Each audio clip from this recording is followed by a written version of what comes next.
Hello guys, welcome back to Sherry's world of taste and talents. അപ്പോൾ ഇന്ന് ഞാൻ വന്നിട്ടുള്ളത് ഒരു കോവക്ക ഫ്രൈ അല്ലെങ്കിൽ കോവക്ക മെഴുക്ക് പുരട്ടിയായിട്ട് റെസിപ്പി ആയിട്ടാണ്.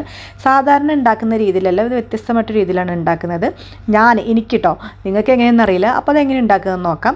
അപ്പോൾ അതിന് വേണ്ടിയിട്ട് ഞാനിവിടെ കോവക്ക കഴുകിയിട്ട് കുറച്ച് നീളത്തിലായിട്ട് അരിഞ്ഞെടുത്തിട്ടുണ്ട്. സാധാരണ നമുക്ക് കോവക്ക വാങ്ങുമ്പോൾ അറിയാമല്ലോ, കുറച്ച് പഴുത്തത് അതിൻ്റെ ഉള്ളിൽ പെടും. കളയാൻ നിൽക്കുകയാണെങ്കിൽ കുറേ കളയേണ്ടി വരും. അപ്പോൾ ഞാൻ അത്യാവശ്യം പച്ചയായിട്ടുള്ളതും കുറച്ച് പഴുത്തതൊക്കെ ആയിട്ടുള്ളത് കട്ട് ചെയ്തിട്ട് നീളത്തിൽ അരിഞ്ഞ് വെച്ചിട്ടുണ്ട്. എന്നിട്ട് ഞാനിവിടെ ഒരു ഫ്രൈ പാന്, ഒരു കുഴിയിലെ തവ എടുത്ത് വെച്ചിട്ടുണ്ട്. അതിലോട്ട് നമ്മൾ ഒഴിച്ചു കൊടുക്കുന്നത് വെളിച്ചെണ്ണയാണ്. അപ്പോൾ നമ്മുടെ കേരള ഡിഷാണല്ലോ, അപ്പോൾ എന്തായാലും നമ്മളിവിടെ വെളിച്ചെണ്ണ ഒഴിച്ചിട്ടാണ് ഇത് ഉണ്ടാക്കുന്നത്. വെളിച്ചെണ്ണയാണ് ഏറ്റവും ടേസ്റ്റ് ഉണ്ടാവുക. അപ്പോൾ വെളിച്ചെണ്ണ ഒഴിച്ചു കൊടുക്കുന്നുണ്ട്. അപ്പോൾ നിങ്ങൾക്ക് വേണമെങ്കിൽ കോവക്ക വട്ടത്തിലോ എങ്ങനെ വേണമെങ്കിൽ നിങ്ങൾക്ക് ഇഷ്ടമുള്ള രീതിയിൽ അരിഞ്ഞെടുക്കാം. അപ്പോൾ അതിന് വേണ്ടി പിന്നെ അതിലോട്ട് ഞാൻ കുറച്ച് കടുക് ആദ്യം ഇട്ടിട്ട് പൊട്ടിച്ചെടുക്കുന്നുണ്ട്. കടുക് ഇട്ടതിന് ശേഷം പിന്നെ ഞാനിവിടെ കുറച്ച് ഉഴുന്ന് ചേർക്കുന്നുണ്ട്. അപ്പോൾ ഉഴുന്ന് ഇതിൻ്റെ ഒരു ഫ്ലേവർ നിങ്ങൾക്ക് കഴിക്കുമ്പോൾ മനസ്സിലാവും. ഉഴുന്നിട്ട് കൊടുത്തു. പിന്നെ അതിന് ശേഷം ചെറിയ ജീരകം ഇട്ട് കൊടുക്കുന്നുണ്ട്. പിന്നെ ചുവന്ന മുളക് ഇട്ട് കൊടുക്കുന്നുണ്ട്. സാധാരണ ഉപ്പേരിയിൽ നമ്മളിങ്ങനെ മെഴുക്കുവരട്ടിയിൽ ഉഴുന്നൊന്നും ഇടാറില്ല. പിന്നെ ചെറിയ ഉള്ളി അരിഞ്ഞതാണ് ഇട്ട് കൊടുക്കുന്നത്. വലിയ ഉള്ളിയല്ല, ചെറിയ ഉള്ളിയാണ്. ഇതിന് കുറച്ച് കൂടുതൽ എടുത്തുള്ളൂ, അതാണ് അതിൻ്റെ ടേസ്റ്റ് ഉണ്ടാകുക. അപ്പോൾ ചെറിയ ഉള്ളി ഇട്ട് കൊടുത്തിട്ടുണ്ട്. എന്നിട്ട് കറിവേപ്പില ഇട്ട് കൊടുക്കുന്നുണ്ട്. നന്നായിട്ട് നമ്മളത് മൂപ്പിച്ചെടുക്കണം. അതായത് നല്ല ബ്രൗൺ കളർ ആവേണ്ട, ഒരു സെമി ബ്രൗൺ കളറൊക്കെ ആയാൽ മതി. കറിവേപ്പിലൊക്കെ ഇട്ട് കൊടുത്ത് നമ്മുടെ കേരള ഡിഷസിന് എന്തായാലും അറിയാമല്ലോ, ചെറിയ ഉള്ളി, കറിവേപ്പില, കടുക്, ഇതൊക്കെ ഓൾമോസ്റ്റ് എല്ലാവരും യൂസ് ചെയ്യുന്നതാണ്. പിന്നെ ഇവിടെ പ്രത്യേകിച്ച് ഉപയോഗിച്ചത് കുറച്ച് എന്താ പറയുക, ഉഴുന്നാണ്. കുറച്ച് ഉഴുന്നിട്ട് ഇടാൻ പാടുള്ളൂ. പിന്നെ വെളുത്തുള്ളി ഇട്ട് കൊടുക്കുന്നുണ്ട്, പച്ചമുളക് ഇട്ട് കൊടുക്കുന്നുണ്ട്.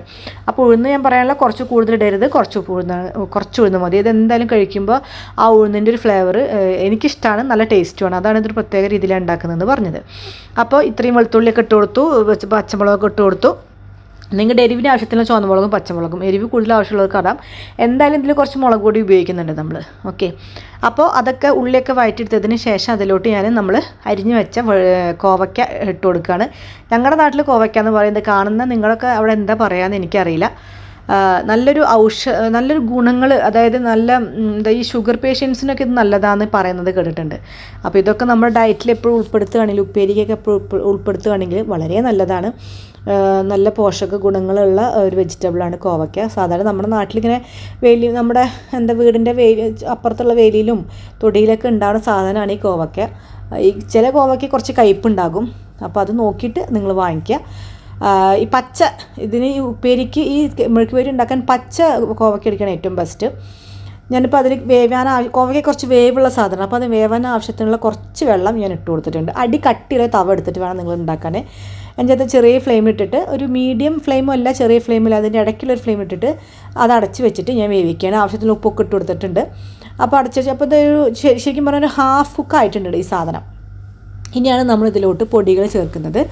അപ്പോൾ ഇത്ര കുക്കായാൽ മതി. നമുക്കിനി പൊടികൾ ചേർത്തിട്ട് വീണ്ടും ഇതൊന്ന് അടച്ച് വെച്ചിട്ട് വേവിക്കേണ്ട ആവശ്യമുണ്ട്. ഇപ്പോൾ കുറച്ച് വെള്ളം അതിലുണ്ട്. ഓക്കെ, അപ്പോൾ എൻ്റെ തവ അത്യാവശ്യം നല്ല കട്ടിയുള്ള തവ ആയതുകൊണ്ട് അടി പിടിച്ചിട്ടില്ല. അപ്പോൾ നമ്മൾ കുക്കറിലൊക്കെ ചിലർ വേവിക്കും, പക്ഷേ ഇതിങ്ങനെയാണ് ഉണ്ടാക്കേണ്ടത്. അടി കട്ടിയുള്ള തവ എടുത്തിട്ട്, എന്നിട്ട് അതിലോട്ട് കുറച്ച് ഞാൻ മഞ്ഞൾപ്പൊടി ഇട്ട് കൊടുക്കുന്നുണ്ട്.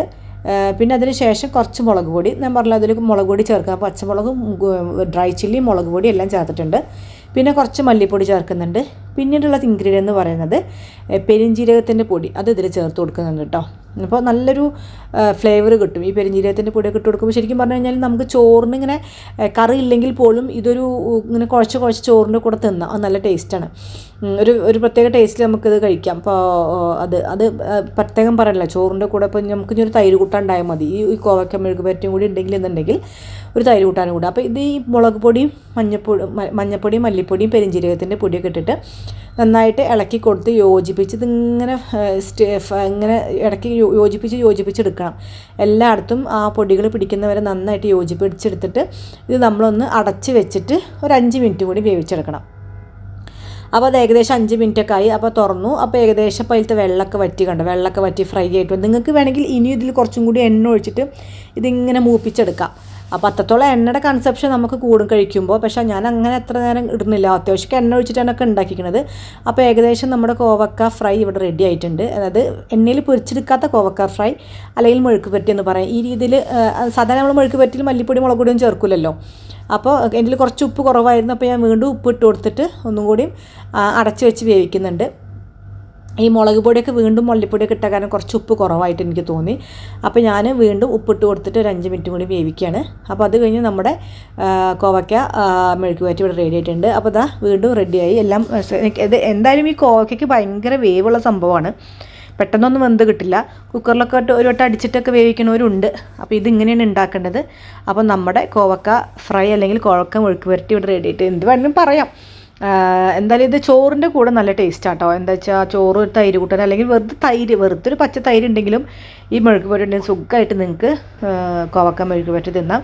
അപ്പോൾ ഈ റെസിപ്പി എല്ലാവർക്കും ഇഷ്ടമായെന്ന് വിചാരിക്കുന്നു. എല്ലാവരും വീട്ടിൽ ട്രൈ ചെയ്ത് നോക്കുക, എന്നിട്ട് ഫീഡ്ബാക്ക്സ് അറിയിക്കുക. ഞാൻ എന്തായാലും ഇതൊക്കെ കുഞ്ഞു കുഞ്ഞു റെസിപ്പീസാണ്, കാണുമ്പോൾ വളരെ സിമ്പിളാണ്, ഉണ്ടാക്കാനും വളരെ സിമ്പിളാണ്. വീണ്ടും ഇതുപോലത്തെ റെസിപ്പിയായിട്ട് വീണ്ടും വരുന്നതായിരിക്കും. നിങ്ങളുടെ എല്ലാവരുടെയും സപ്പോർട്ട് ഉണ്ടാവുമെന്ന് വിചാരിക്കുന്നു. അപ്പോൾ നമുക്കിതൊന്ന് കഴിച്ച് നോക്കാം എങ്ങനെയുണ്ടെന്നത്. അത്യാവശ്യം കാണുമ്പോൾ തന്നെ കാണാൻ നല്ല മൊഞ്ചൊക്കെ ഉണ്ട്. അപ്പോൾ ഇതുപോലെ നിങ്ങളൊന്ന് കഴിച്ച് നോക്കുക. ഞാനെന്തായാലും നല്ല ചൂടുണ്ടോന്ന് കഴിച്ച് നോക്കാമെന്ന് വിചാരിക്കുന്നുണ്ട്. കഴിച്ച് നോക്കി, അപ്പോൾ നല്ല ടേസ്റ്റ് ഉണ്ട് സംഭവം കേട്ടോ, വെറുതെ ഇങ്ങനെ എടുത്ത് കഴിക്കാൻ തോന്നുക. അപ്പോൾ എന്തായാലും ഇത് വീട്ടിലെല്ലാവരും ട്രൈ ചെയ്ത് നോക്കുക. നിങ്ങൾക്ക് ഇഷ്ടമായെന്ന് വിചാരിക്കുന്നു. Thanks for watching.